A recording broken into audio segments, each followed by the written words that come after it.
برای گناهی اندک پیغمبرای خدا نزد خداوند اقدر لابه میکردن، اقدر التجا میکردن که امروزها وقتی قصه هاشون میخونیم در چشمام اشک پیدا میشود. در سوره صاد خداوند متعال و پیغمبرش محمد صلی الله علیه و سلم قصه چندین پیغمبران را آورده است. از جمله قصه حضرت داوود علیه السلام، داوود پیغمبر را واذکر عبدنا داوود ذا العید انه اواب.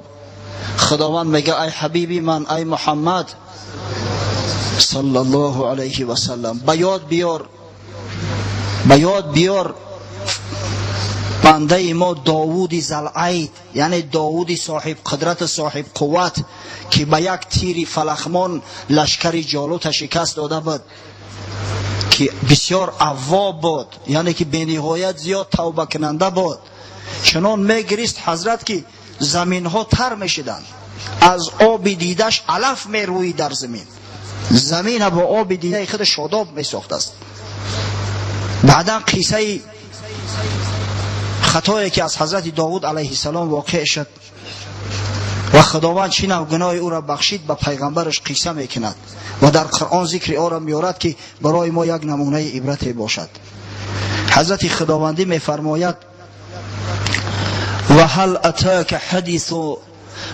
اتاک حدیث نبأ الخصم اذ تصوروا المحراب اذ دخلوا على داود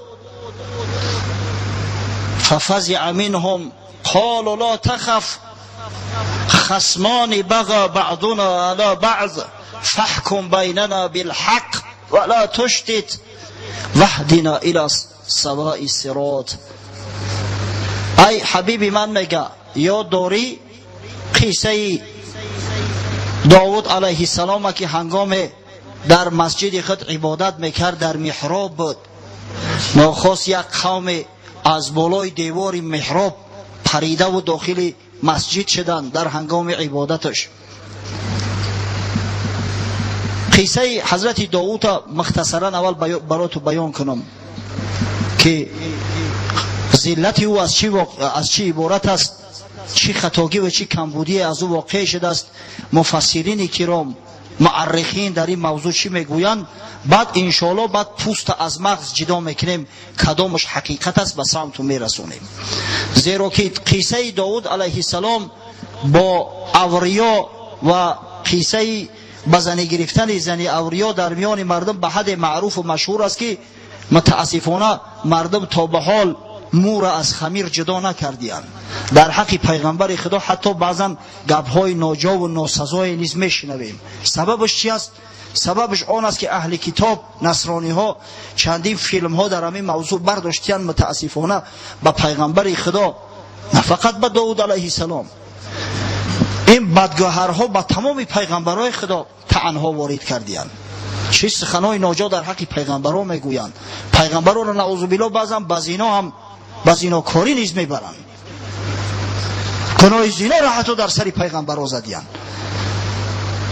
وقتی که همه فیلم ها را درباره داوود علیه السلام و دیگران میگیرند، مردم ما که تماشا میکنند از بس که از اصل شریعت اکثریت بیخبر هستیم، نمیدونیم حکم در چی است، از همه خاطر بعضا ما نیز به گمراهی ها میرویم. بعضی مردم به عربده میگویند که نعوذ بالله پیغمبرها هم فلان و فلان میکردیان کو. مثلا حضرت داوود علیه السلام آنچنانی که قصهش در کتاب‌های تاریخ یا قصه خواندیم یا در فیلم ها دیدیم. از همین خاطر انشاءالله مختصرا اول همه قصه را براتو بیان میکنم، بعدا جدا میکنیم کدامش صحیح است کدامش صحیح نیست.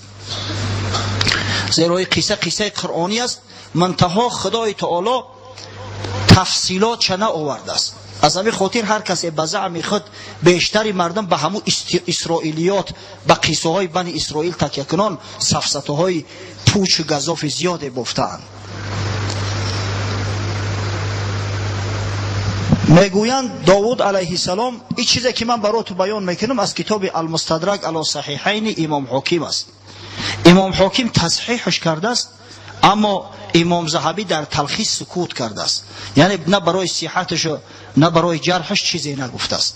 یعنی نزد ما معلوم نیست تا کدام درجه را این قصه صحت داره. میگوید داوود علیه السلام حیات خود را به 3 بخش تقسیم کرده بود. یک روز در خدمت مردم بود، از بس که پادشاه بود حکم میکرد در میان مردم. یک روز دیگر همراه اهل بیت زنهاش بود، زیرا داوود علیه السلام 99 زن داشت. او زمان حالی زنها محدود نشده بودن به 4، 99 زن داشت. یک روز دیگر به عبادت خداوند تخصیص داده بود، از برای عبادت خدا، فقط عبادت خدا را میکرد. داوود به حد شیرین سخن بود، به حد آواز خوش داشت که وقتی که پیش پروردگار مناجات میکرد پرنده ها به او هم آواز میشدن، کوه به ذکر می اومد است. بار داوود علیه السلام در همون روز عبادت تورات میخوند، به قصه های ابراهیم علیه السلام، اسحاق علیه السلام، اسماعیل علیه السلام رسید، یعقوب علیه السلام. گفت پروردگارا این پدرای من اینقدر آبرو و عزت داشتیان، خداوند همون آبرو و عزت به من برسون که نام من هم در کتابای تو ثبت بگرده، برای آینده ها نمونه عبرت باشه. خداوند گفت یا داوود اونا به امتحانهای سخت مبتلا شدند و از امتحانها سربلندانه گذشتند، آیا تو از این امتحانها گذشته میتونی؟ گفت پروردگار رو امتحانم که میخواهم که مرم امتحان کنی. خداوند گفت من هستم که تمام بندگان را از گناه ها منع میکنم، باز میدارم. پس یک روز گفت قسم به عزت جلالم تو را بر نفس خودت موکل میکنم، تا چی مقدار امتحانی مرا برداشته میتونی. قضا الهی روز حضرت داوود به عبادت مشغول بود، ناخواست یک کفتر بسیار زیبا، حتی در بعض روایات اومده است که طلایی در نزدش آمد نشست که این شیطان بود است، بدبخت خودش شبیه کفتر کرده است، آمد در نزدش بسیار زیبا. وقتی حضرت داوود خواست به قفش اندک دورتر پرید، به همین منوال تا به نزدی همو سوراخی موری، مردم ما موری میگن، او زمانهای پیش تریزه نبود، به نزدی همو کوه آوردش. وقتی که از کوه پرید کفتر را حضرت داوود نظر میکرد، دید یک زن زیبای در بالای بامش غسل میکرده است، آبازی میکرده است. و حضرت داوود وقتی این زن دید گویا که عاشق شد، عاشق همون زن شد. باز چنان آب و تابش میتن، چنان باور کنه آب رازش میتن. همین مفسرای ما راستی از بس که خودشو دروغگو که نبودن، شخصای صالح بودن، خدا ترس بودن، دروغ گناه کبیره میدونستن، از همین خاطر هر چیزی را از هر کسی میشنیدین، از بس که خودشو که دروغ نمیگفتین همون را راست پنداشته و بگرفتین ثبت میکردین. آدم خودش اگر دروغ نگه، یک دروغگو در پیشش 100 دروغ بگه قبول میکنه بیچاره، زیرا خودش همه گناه که نداره، به همه به حسن توجه به یک نظر خشکی میبیند گمان میکند همه مثل خودش راستگو هستند. گمان میکنم یکی از سبب‌های آن که اینقدر اسرائیلیات در کتاب‌های تفسیرهای مسلمان‌ها در تفسیرهای قرآن جای گرفته است همین است. اما در اکثر تفسیرها همین قصه ها بسیار مفصل اومدگیان که گویا او زن بسیار زیبا بود است و لباساش در بدنش نبود است. وقتی دید که مرد به او توجه کرده است، موی دراز داشت، به موی بدنش به مو گویا که تمام بدن خودش پوشاند که حسن و ملاحت بازم بیشتر گرداند. بعدن حضرت داوود سراغ میکند که این زنی کی باشد؟ میگویند این زنی شوهردار است، شوهری او اوریا نام شخص از مجاهدان است که در جهاد بر ضد دشمن قرار دارد. زمانهای پیش در سرحدهای دولت‌ها از جمله در همون سرحدات دولت حضرت داوود علیه السلام نیز به خاطر محافظت دولت از دشمن قشون‌های سرحدی عمل می‌کردند، مجاهدا بودند. اوریا نیز یکی از همونا بود است. گویا که حضرت داوود با سرلشکر مکتوب می‌نویسد که اوریا را به جنگ بفرست و در هنگام جنگ حتی یک جنگ هم نه 2 بار و 3 بار گویا همه کار واقع می شود. آخر الامر اوریا جام شهادت می نوشد، یعنی شهید می شود در راه خدا. و داود علیه السلام زنش نکاح میکند میگیرد و به بعض روایات گویا این مادر سلیمان علیه السلام است. میزن سلیمان علیه السلام از میزن تولد شده است. بعدا قصه ای را که در قرآن آوردیم همین مفسرها بیان میکنند که وقتی که داود علیه السلام بعد گرفتن این زن این واقع شده است، در محراب استاده و عبادت میکرد، دو شخص از بالای دیوار مسجد داخل شدند، پریده داخل شدند. دیوار مسجد داود علیه السلام به نهایت بلند بود، از این خاطر خداوند میگه ففزع منهم، داود علیه السلام از اونها ترسید. انسان حقیقتا قدرت نداشت که او دیوار را ببروید، خاصتا که از بالای او دیوار بپره و چیزش نشود. قالوا لا تخف، گفتن که نترس. خصمان، ما دو خصم هستیم، ما دو شخصی دعواگر هستیم. بغا بعضنا علی بعض، که یکیمان بالای دیگرمان ناحقی کرده ایم.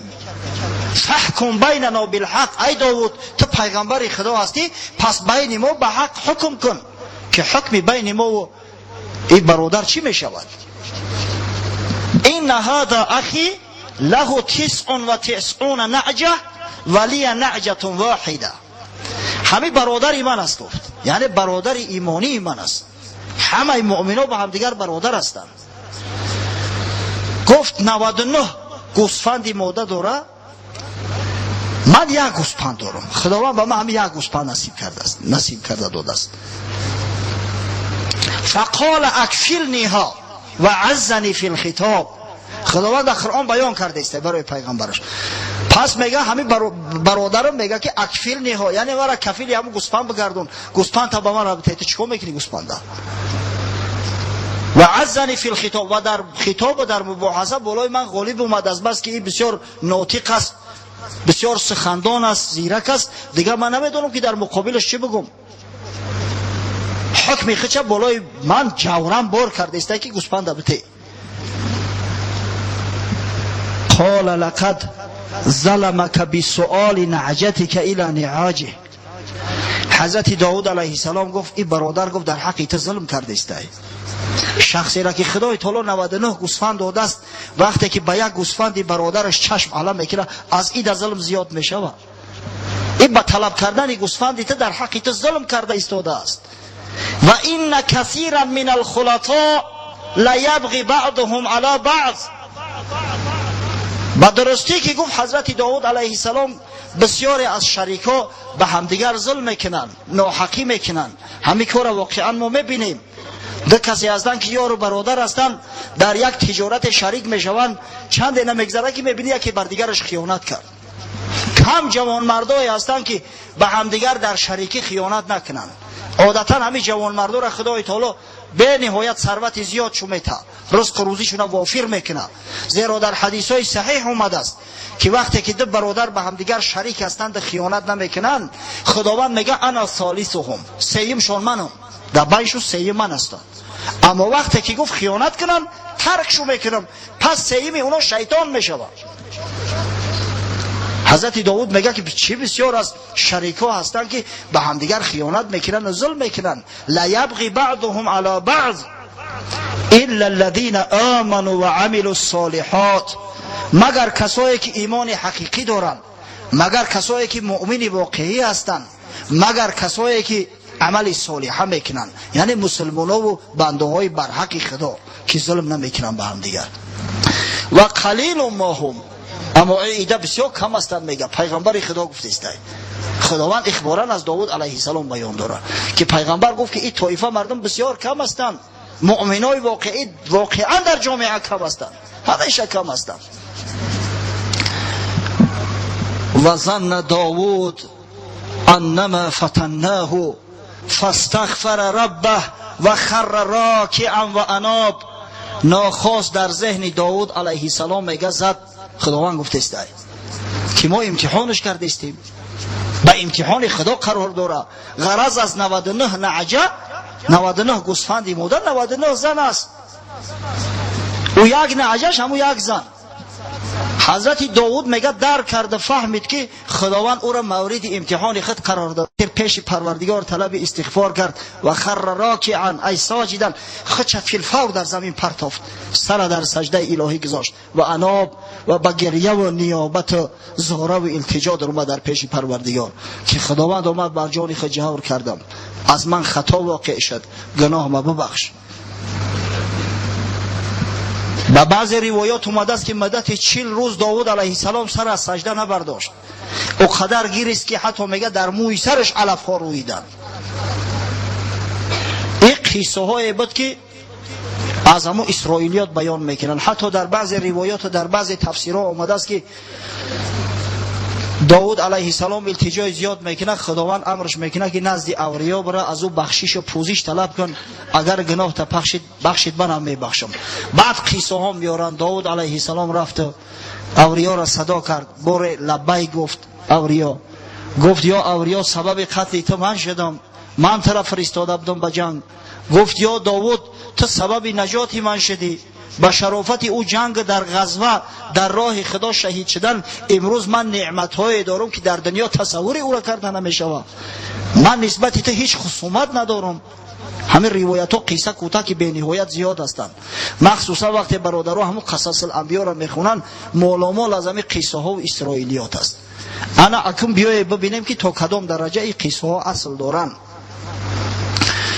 امام قرطبی در تفسیر معروف خویش آورده است که عالما و مفسرا همه گناهی را که خداوند ذکر کرده است از داود علیه السلام که به خاطر او گناه نزد ما توبه کرد، در دوامش خداوند میگه فغفرنا له ذلک، میگه همه کمبودی شما بخشیدیم، همه خطای داود علیه السلام بخشیدیم.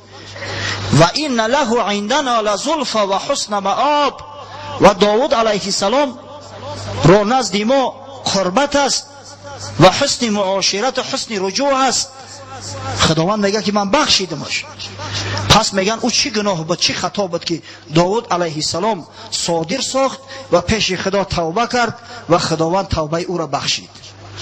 امام قرطبی میگه مفسرها در همین موضوع 6 عقیده دارن، 6 چیز به داود علیه السلام نسبت دادن. بعضیا میگن ذلت داود علیه السلام نظری به شهوت بود که به شبع به زن بیگانه نگریست. وقتی دید غسل میکنه چشمش دیگه کنده نتونست، نظری به شهوت حرام است، این زنای چشم محسوب می شود. خطای داود علیه السلام همین مقدار بوده. او قصه های بعدی نمیآید درباره اوریا و گرفتن زن او و دیگرش افسانه است میگن، یعنی کمبودی داود علیه السلام همین بود. بعضی های دیگر میگن نه، داود علیه السلام واقعا اوریا را به جنگ فرستاد به نیت آن که کشته شود و زنش نکاح کند گیرد. پس خطای داود علیه السلام در این بود. بعضی دیگر از مفسرین اسلامی میگویند اصلا اوریا کشته نشده است، این از اسرائیلیات است، یعنی دروغ است. اوریا میخواست همون زن گیرد، اما داود علیه السلام وقتی او زن دید، حالی او زن اوریا نبود، میگویند آدم فرستاد او را با نکاح خود خواند، خواستگاری کرد. از بس که منزلت داود علیه السلام بلندتر است، پدر و مادر دختر به داود علیه السلام دادن، در صورتی که اوریا در جنگ بود. وقتی که بازگشت کرده آمد، واقعا بسیار غمگین و مایوس شد که مرد 99 زن داره، با همون یک زنی را که این خواستگاری کرده بود خواسته گرفت. پس خطای داود علیه السلام بعضیا در این دیدیان. بعضیای دیگر میگویند نه، خطای داود علیه السلام در او واقع است که وقتی اوریا جام شهادت نوشید، داود علیه السلام غمگین نشد. عادتا وقتی که یک نفر از مبارزین او، یکی از لشکریان او در جنگ شهید میشدن، حضرت داود مایوس میشد، غمگین میشد، دعای زیاد در حقشان میکرد. اما در حق اوریا همه واقعه به وقوع نپیوست. پس خطای داود علیه السلام در این است.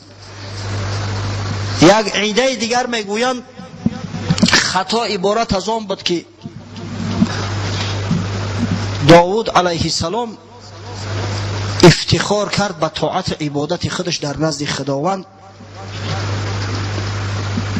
از این خاطر خداوند او را امتحانش کرد و از بس که از امتحان خدا گذشته نتونست از طاعت عبادت به کارهای دیگر مشغول شد، پروردگار او را میگه که چنین به عتاب گرفت و باعث آن گشت که حضرت داود علیه السلام مدت 40 روز پیش خدا توبه و التجا کند و همیشه به حقیقت نزدیکتر است و به حجت ثابتش میگیریم. و نهایت عیده ششم میگویند سبب اساسی ذلت داود علیه السلام آن بود که از یک خصم سوال کرده، از دیگرش سوال نکرد. یعنی اون شخصی که صاحب یک گوسفند به دعواش کرد که این برادر 99 گوسفند داره و میخواد گوسفند مرا بگیره، به همه حضرت داود اکتفا کرده در حکمه به فایده همون شخص یک گوسفند فیصله کرد. شاید اگر از او برادر بپرسید او میگفت که آخی من صاحب 100 گوسفند بدم، این برادرم یک گوسفند مرا دزدید، ایامی خاطر من گفتمش که گوسفند بیار در جاش مون، این حق من است.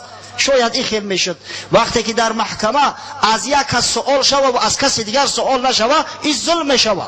وقتی حکم یک جانبه باشه و داود علیه السلام حق نداشت که این کار کنه، اینجا نه گپ درباره اوریا میروه نه درباره زن اوریا میروه، میگن همه این سفسطه است، همش قصه و افسانه است، زیرا یگان حجت یگان نص شرعی قد ثابت نشده است. پس خطای داود علیه السلام از همین عبارت بود.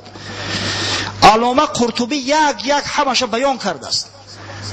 بعد از ابن عربی، از ابوبکر ابن عربی میاره که یگان تاش اصل نداره، نظر حرام در حق پیغمبر گفتن جنایت است. ما حتی یک مسلمان روا نمیداریم که به نظر حرام به عورت بیگانه نظر کنه. آیا از پیغمبر معصوم تصوری را کرده میشود؟ پس این افسانه است. قصه به جنگ فرستادن اوریا که یک جنایت بسیار بزرگ است، حتی در حق پسترین مؤمنان، آیا می شود به پیغمبر چنین یک گناهی را نسبت بدهیم؟ والله دروغ است، این سفسطه است. همچنین کشته شدن اوریا، گرفته شدن زن او، اینا همه سفسطه هستند. ابوبکر ابن عربی یک همینا را ثابت کرده است. خود قرطبی مایل به همون حکم ششمی که ما گفتیم همی است که در حکم داود علیه السلام از بس که یک خصم پرسید دومش نپرسید، خطاش از همین عبارت بود. پس خداوند او را به عتاب گرفت و داود علیه السلام از خطای کرده خود پوزش طلب کرد. اما در یک عده از تفسیرهای به نهایت معتبر همون قول پنجم اومده است، یعنی که خطای داود علیه السلام در آن بود که طاعت عبادات خود و اهل بیت خود گمان میکرد که به شرافت خودشون است، به پافشاری خودشون است و افتخار کرد از همین طاعت عبادات در نزد خداوند. در مستدرک امام حاکم از حضرت عبدالله ابن عباس شاه مفسران روایت شده است که حضرت عبدالله ابن عباس میگه ما اصاب داوود ما اصابه من الفتن الا من عجب او الا من عجب. هر فتنه که به سر داود علیه السلام آمد میگه به سبب عجب بود، به سبب خودبینی، به سبب تکبر بود، خویشتن بینی، عمل خود زیاد شماریدن بود. عجب به من نفسی، نفسی خودش در نظرش بسیار عظیم تافت. و ذالک انه قال یا ربی ما من ساعت من لیل ولا نهار الا و عابد من آل داود یعبدک یصلی لک او یسبح او یکبر. میگوید داود علیه السلام 24 ساعت بین اهل بیتش تقسیم کرده بود، بین زناش بین فرزنداش تقسیم کرده بود.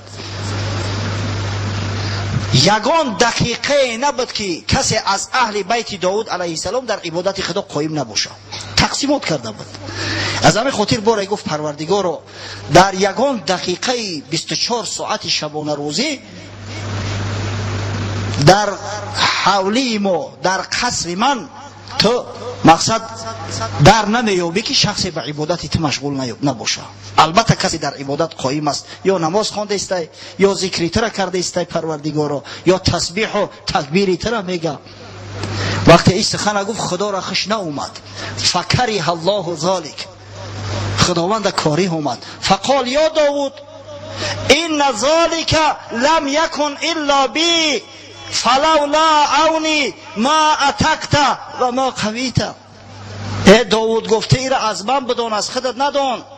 اگر من نباشم، اگر وسوسه های شیطان از شما دور من نکنم، اگر شما را در عبادت من قایم نسازم، اگر لذت عبادت در قلب شما من جا اگر نکنم، به هیچ وجه شما نجات نمییابی. زورت نمیرسه که تو 24 ساعت در یک شبانه روز عبادت خدا را کنی. و عزتی و جلالی لأکلنک الی نفسک یوما. قسم به عزت جلالم گفت یک روز تو را بالای نفس خودت موکل میکنم، نصرت خدمت، کمک خدمت از تو میگیرم، کو ببینم تو چه خیلی عبادت میکنی. حضرت داوود هم گفت یا ربی فاخبرنی به. پروردگارا گفت وقتی که مرا میخوای امتحان کنی خبرم که از نتیجهش. بعد حضرت عبدالله ابن عباس گفت فاصابته الفتنه ذلک الیوم. همون روز در همه فتنه گرفتار شد که 2 نفر در اومدن در حکم داود علیه السلام خطا کرد. بعدا مدت 40 روز پیش پروردگار توبه و التجا کرد تا اینکه خداوند توبه او را پذیرفت. ببینه که پیغمبرای معصوم خدا پیش خدای قدر توبه میکنن، از خدا عون و کمک میخواهند. پس بر ما واجب است برادرها همیشه در همه حالت در همه وضعیت اولا شکر خدا را بکنیم که پروردگار ما را مسلمان و مسلمانزاده خلق کرده است. خداوند محبت عبادت در قلب جا کرده است، ما را اهل مسجد گردانده است. و همیشه شبانه روزی از خداوند التجا کنیم که پروردگارا کمک خود را، نصرت خود را، عون و هدایت خود را از ما قطع نکن که گمراه میشیم. وقتی تو یک لحظه داود علیه السلام به اختیار خودش ماندی، به خطا و لغزش رفت پیغمبری تو، وای به حالی با که اگر ما را به حال خود بگذاری احوالی ما چی میشیده باشه.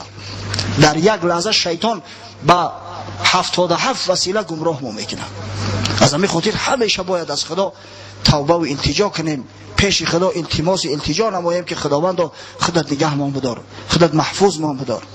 خاصتا امت محمد صلی الله علیه و سلم که خداوند در توبه و رحمت از براشو همیشه باز نگه میداره. روایت میکنن در احادیث آمده است از حضرت عبدالله ابن عباس رضی الله عنه قالت قریش للنبی صلی الله علیه و سلم. باره میگه قریشیان از پیغمبر خدا اومدن، غرض اشراف قریش، سردارای قریش، کسایی که ایمان نه آورده بودند. فقالوا له ادع لنا ربک یجعل لنا الصفا ذهبا. گفتن یا محمد پیش پروردگارت التجا کن، دعا کن تا اینکه خداوند همه کوه صفا را به طلا مبدل بگردونه. فإن اصبح ذهبا اتبعناک. اگر گفتم با چشم ببینیم که همین کوه صفا طلایی شده است، پیروت بشیم، تابع تو بشیم. پیغمبر صلی الله علیه و سلم دست به دعا برداشت، پیش پروردگار التجا میکرد که حضرت جبرئیل امین نزدش حاضر شد. گفت یا محمد صلی الله علیه و سلم ان ربک یقرئک السلام و یقول لك ان شئت اصبح لهم الصفا ذهبا. ای حبیب خدا، گفت ای محمد خداوند بر تو دعا و درود فرستاد و خبر داد که اگر تو بخواهی، ان شئت اگر بخواهی، گفت من همو کی صفا را به طلا مبدل میگردونم. فمن کفر منهم بعده عذبته عذابا لم اعذب احدا من العالمین. اما بعد این کسش ایمان نیاره یا کسی بر من کفر بورزه، با چنان بلاهای گرفتارشو میکنم که هرگز هیچ کسی را از عالمی ها هیچ قومی را گرفتار نکنم. وقتی که در پیش چشم شو سنگ به طلا مبدل گردم، اما تو یقین بدان ای محمد که هدایت در دست من است. او ایره که من هدایت نکردم، اگر سنگ در پیشش طلا شود هدایت نمیابه. پیش چشمه که نور عرفان نیست، گر بود آسمان نمایان نیست. بعدی اگر کلگی یک جایه ایمان آوردند به عذاب مبتلا شو میکنم که هیچ مردم از عالمیا به او بلا و عذاب گرفتار نبودن. و این شئت فتحت لهم باب توبه و رحمه. اما تو حبیبی من هستی، من نمیخواهم که امتی تو به بلاهای مبتلا شود و بعد در کتابهای خداوندی و در قرآن ذکر او بلاها مثل که قوم لوط و قوم نوح و قوم هود و امثال اینا به بلا گرفتار شدن برای دیگران نمونه عبرت قرار بگیره. تو اگر بخواهی دری توبه و رحمت ما بروشو باز میکنم. وقتی این سخن گفت حضرت رسول الله صلی الله علیه و سلم فرمود بل شئت باب توبه و رحمه. پروردگار گفت من از تیلارم بیزارم، از تیلا شدن سفارم بیزارم. من میخواهم که تو بروی امتی من دری توبه و رحمتی خط باز کنی. پس این دری توبه و رحمت از برای امت محمد صلی الله علیه و سلم همیشه باز است. برادرای عزیز، بسیار نعمت بزرگ است، به قدر این نعمت باید ما برسیم. حضرت مولوی میفرماید در مثنوی شریف آن یکی قچ داشت از پس می کشید، دوست قچ را برد و حبلش را برید. یک دهاتی قشقار داشته است، بیچاره قشقار شاکه بازار فروختنی میبرده است. در بین مردم، در بین ازدحام کدام دزدی چابک بند قشقار هم میبرد به دزده میبرش، این خبر نشید است. چون که آگاه شد دوان شد چپ راست تا ببیند کان قچی برده کجاست. وقتی واقف شد دید که بم بریدگی است، بیچاره دیگه چپ دوید راست دوید، اکمو گوسپند دزدیدگی را میکوه که کی برده باشش. بر سری چاه بدید آن دزد را کی فغان میکرد ای وا ویلتا. سری از چاه اومد، همون دزده که گوسپند دزدیده بود بدگهر در لب چاه ایستاده داد و فغان داره، گریه داره. گفت نالان از چی ای استاد؟ گفت همیانی زرم در چه فتاد. همین کمبغل مردم بیچاره ساده میشود، در سری خودش مصیبت قشقار شده زیدین با یک کسی دیگر را میبینه گریه داره، همون را جگرش میسوزه، احوال پرسیز کرده زی چه کردی جلوی چی واقعا شد؟ گفت همیانی زرم قبچق تیلاهم در روی همی اوغلتی در چاه، در توانی در روی بیرون کشی خمس بید هم مرتر را با دل خوشی. خمسی 100 دینار بیستانی بد است. گفت ما او بازی را نمیتونم. دزد گفته است اگر بدروی از داخل همین چاه همه همیان تیلا را بیرون بروری 5 از شیر مادرت حلال میتوند. 100 دینار ای گفت در داخل همیانم. دینار پولی تیلایی را میگن. خمسی 100 دینار بیستانی بد است. گفت او خود این بهای 10 قچ است. 100 دینار 20 دینار میشود. این بیچاره با خودش اندیشه کرد آخه گفت در این پول 10 تا قشقار میخرم، یک قشقار 10 دینار بود است. گردر بربسته شد 10 درک شد، گر قچه شد حق عوض اشتر بداد.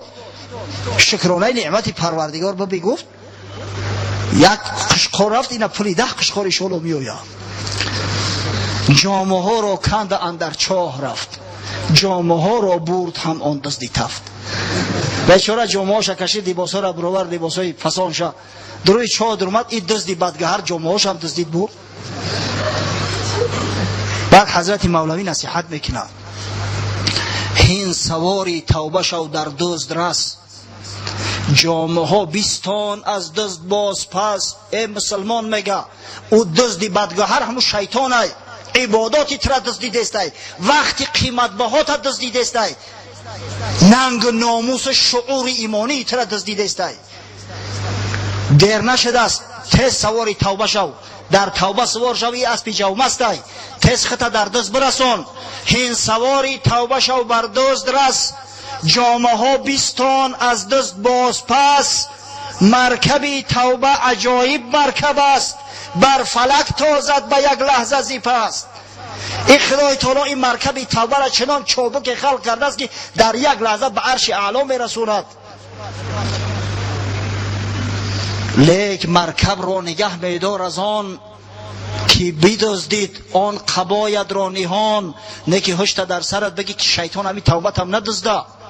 همین کسایی که عبادت امروز به پگه میگذارن توبه را امروز به پگاه میگذارن، حالی خیلی بعد توبه میکنم، بعد فلان میکنم.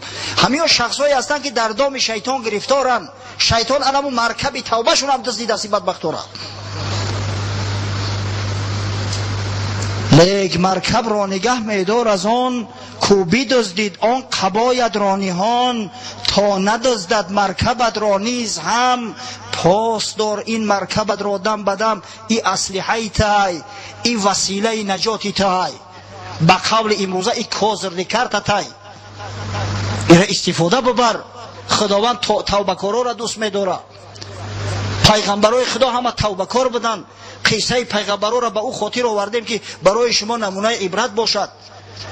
و توبه باید فوری باشه برادرای عزیز، باید توبه را تأخیر نکنی. وقتی شخص گناه کرد در دلش یک نقطه سیاه پیدا می شود. این سخن من نیست، این سخن پیغمبر صادق است. اذا اذنب المؤمن نکتت فی قلبه نکتة سودا. پیغمبر خدا گفت وقتی که مسلمان گناه میکنه در دلش یک نقطه سیاه پیدا می شود. فان تاب و نزع و استغفر ثقل قلبه. اگر توبه کرد، اگر رجوع به سوی خدا کرد از گناهش، به امر پروردگار با همون دل سفید می شود، او دل با حقیقت پذیر می شود. و این زادت. اما اگر برای او گناه یک گناه دیگر با خوش کرد، توبه را فراموش کرد، در این صورت همون نقطه های سیاه زیاد می شوند تا اینکه عاقبت الامر تمام دل سیاه می گرده. همون شخصایی که بر روز قیامت باور ندارن، شک دارن، همون شخصایی که نعوذ بالله با موجودیت خدا شک دارن، همون شخصایی که به پیغمبری محمد صلی الله علیه و سلم شک دارن، اگر چند مسلمان زاده هستند، اگر چند شاید بعضی هاش دعوای مسلمانی میکنن، از زمره کسایی هستند که به سبب گناه های بسیار دیلا زنگار بسته است، سیاه شده است، دیگه او حقیقت نمیپذیره.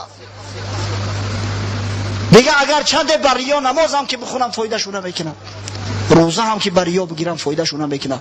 پس سیقل دهنده دل توبه هست و این توبه باید فوراً باشه، در حال باشه. مثلا شخصی که میگه ما هم الحمدلله مسلمان هستیم، یک شخصی بی نماز، یک شخصی بی روزه، ما هم الحمدلله اهل لا اله الا الله هستیم، پس بین من تو و بین من و بین تو هیچ تفاوت نیست. با یک مسلمان نمازخوان، با یک مسلمان عابد مراجعت میکند. مسئله درخت کدو را میمونه، کدو را در نزد صنوبر افتخار میکنه که ما هم مثل تو درختم بسیار کتگی نکن، ما هم درختم، ریشه دارم، تنه دارم.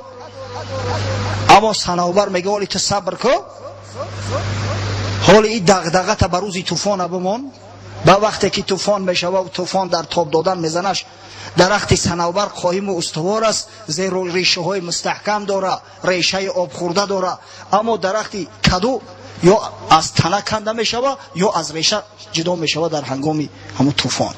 مسئله او کسایی که اهل ایمان هستند بگذار، اما عبادت ندارن، ریشه ایمان خودشون به آب عبادت سیراب نمیگردونن، مسئله انمو درخت کدو را میمونه که یک چوب خشک است، خشک شده است، به اندک طوفان کنده میشوه. بعید نیست که در هنگام سکرات مرگ همه طایفه مردم به ایمان از دنیا بروند. برای همین توبه باید فوری باشه. تصور کنه که یک آدم زهر بخوره، پس برای او واجب است قی کردن. اگر میخواه که زنده بمونه، لا اقل باید قی کنه همون خوردگیشه. حالی زهر خوردن یسمونیم، یک آدم اتروی چید، اگر به شرط قی نکنه، مرگنصاف او کرده و نخوره، شاید همون درد اخی بکشش. از شدت دیگر بعضی ها هستن که مثلا از شدت درد در شوک ویسستین میمرن. پس باید همون را قی کنه لا اقل. او آدم های به عقلتر دختر میرون با دارو و دوا و پازهر میزنن. وقتی برای یک حیاتی که عاقبتش تمام شونده هست اینقدر سعی میکنیم، تلاش میکنیم، برای آخرت ما که تمام نمیشوه، انتها نداره، وقتی ما تنبلی میکنیم به تنبلی راه میدهیم، این مگر از روی عقل فراسته؟ دنیایی که ممکن 60 سال 70 سال ادامه بیاوه، اگر بالفرض یگان طعام ناجا خوردیم یا زهر خوردیم در کوشش میکنیم برای سلامتی سر در 100 دخترخانه میزنیم، 100 راه و وسیله را استفاده میبریم. تصور کنه برادرای عزیز که همین گناهایی که ما مرتکب میشیم مثل انا زهر است، گویا ما زهر خوردیم. ایمان ما در معرض فنا شدن است و داروی او توبه است، توبه فی الفور، توبه در حال. اگر توبه نکردیم وای به حال ما که دلا سیاه میگرده، عاقبت الامر ایمانا مزائل میشود. فذلک الران الذی ذکره الله تعالی فی کتابه. پیغمبر گفت پس همون مسئله مؤمنه که گناه میکنه و دلش سیاه میشود، بعد او توبه نکرده بالای او گناه دیگر زم میکند، همون رانه هست، زنگاره هست که خدای تعالی در قرآن ذکر کرده است. کلا بل ران علی قلوبهم ما کانوا یکسبون. خداوند میگه نه، یا هرگز توبه نمیکنن، یا هرگز به ایمان از دنیا نمیروند، بلکه دلاشو زنگار بسته است، حقیقت دیگه درک کرده نمیتونن به سبب گناهایی که پی در پی همیشه میکردن. پس باید که توبه برادرای عزیز فی الفور باشه، در حال باشه. و خدای بزرگ و مهربان توبه پذیر است، پروردگار مهربان است. هنوز که امکان داریم، علاج داریم، شرایط داریم، بسیار توبه کنیم. والله گناهامو از موهای سرمو زیادتر است، هر روز مرتکب هزارها گناه میشیم. در کردن گناه اینقدر شجاع هستیم، اینقدر بیباک هستیم، اما در توبه کردن اینقدر لوند. ترسم نرسی به کعبه ای اعرابی، ترسم نرسی به کعبه ای اعرابی، که این ره که تو میروی به ترکستان است. حضرت شیخ سعدی میگه میترسم ای لوند با این راهی که تو اختیار کرده هرگز به کعبه نمیرسی. تو نه اختیار کرده به مقابل کعبه رفتستی، جای آن که توبه و ندوبت کنی در گناهت گناه زم کردستی. وقتم قریب تمام شد. در آخر از حضرت مولوی قصه را میخونیم و با انشاءالله بعد به بعضی سوال ها پاسخ میگیم، پاسخ نمیگیم، بلکه بعضی برادرای دعا طلب هستند، در حقش انشاءالله دعا میکنیم و نماز شروع میکنیم. گمان میکنم در مسئله توبه همین مقدار کافی است. ما 3 هفته 3 ساعت در مسئله توبه گپ زدیم. هر کسی را خدای تعالی هدایت کند، هر کسی را خدای تعالی عقل فراست داده باشه، گمان میکنم 100% براش کافی است. اما کسی را خدای تعالی از هدایت خیش، از رحمت خیش محروم کرده باشه، وای به حالش که دیگه اصلاح نمیشود. حضرت مولوی میفرماید آن یکی میگفت در عهد شعیب که خدا از من بس دیده است عیب، چند دید از من گناه و جرم ها و از کرم نگرفت در جرمم اله. در زمان پیغمبری شعیب علیه السلام یک شخص افتخار میکنه که من هر قدر گناه میکنم ثروتم همون قدر زیاد میشه، همون قدر خداوند نعمتی بیشتر رو میده. متاسفانه بعضی به فراست ها هستن میگن حرام میپرورم، نعوذ بالله، گپی کفر است. همون شخصی بدگهرم همین خیلی میگه طرف پیغمبر خدا، طرف شعیب، که هر قدر گناه میکنم ثروتم زیاد میشه و نکو احوالیم بهتر شده ایستاده است. حق تعالی گفت در گوش شعیب در جواب او فصیح از راه غیب که بگفتی چند کردم من گناه و از کرم نگرفت در جرمم اله، چندت گیرم و تو بخبر در سلاسل مانده ای پا تا بسر. خداوند به شعیب علیه السلام وحی فرستاد که به این بی سعادت جواب گو که تو ادعا نکن که من گناه میکنم و خداوند هیچیم نمیگه، من گناه میکنم و خداوند مال و ثروت من زیاد میکنه. چند گرفته استیم تو خبر نداری. زنگ تو بر توست ای دیگ سیاه، کرد سیمایی درونت را تباه. در دلت زنگار بر زنگارها جمع شد تا کور شد ز اسرارها. این دلی تو زنگار بست است، گفته میدونی اینقدر گناه تو کردی، بار رجوع به سوی خدا نکردی، بار توبه از گناه ها نکردی، دلت زنگار بسته سیاه شده است. زنگار دیگه جلو را قبول نمیکنه. آهنی که زنگ زدگی باشه او دیگه جلو نداره. تو هرگز دیگه حقیقت درک نمیکنی. بر دلت زنگار بر زنگارها جمع شد تا کور شد ز اسرارها، تا اینکه عاقبت الامر یک روز به سجده الهی، به عبادت پروردگار، به آمرزش خدا این دنیا را ترک میکنی. وای به حالت که در او صورت از تو مفلس‌تر، از تو بی سعادت تر کسی را تصور کرده نمیشود مگر فرعون و نمرود و امثال اونها را. خب گمان میکنیم همین مقدار کافی است. پروردگار رو مساعدت فرما که مردم مسلمان امتان محمد صلی الله علیه و سلم به قدر نعمت بزرگ تو، به قدر این درهای توبه و رحمتی که بر روی امت محمد